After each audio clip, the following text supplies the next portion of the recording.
So you guys are planning to lower your vehicle. Do I suggest it? 100% yes.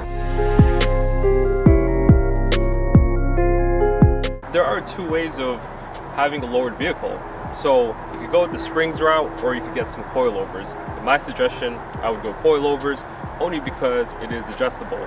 And if you live in a cold climate country where it snows half the year and you don't want to be part of the snowplow or snowplow removing team in the city, I highly recommend the coilover route because you could adjust it right before the season changes and you can clear snow no problem. And if you live down south and you're in a little bit of a squeeze when it comes to money, the cheaper and more efficient route would be springs. You just slap them bad boys on your OEM shocks, and it's always recommended to do the shocks as well, but depending on how much you want to spend, you could just slap those bad boys on your current OEM struts, and there you go, you have a lowered vehicle. And for myself, what I do have is I do have H&R OE Sport Springs, so it just brings it down an inch and a half, so it's not really too aggressive.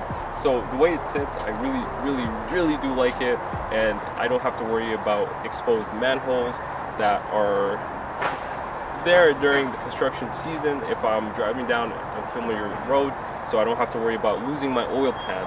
And that's the downside of having a lowered vehicle. You do have to protect the underside of it as well.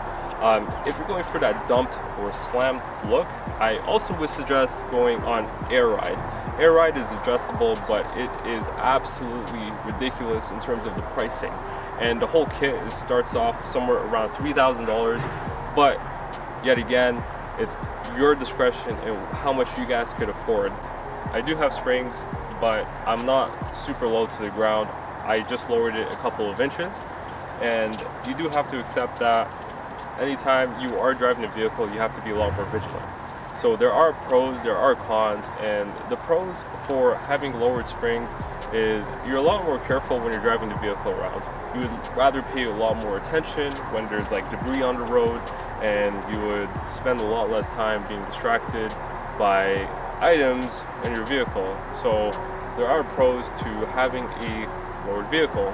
For myself, I love the look of it, I love the aesthetics, and I do have a front lip, so I do have to be extra careful, especially going over speed bumps and approaching steep driveways.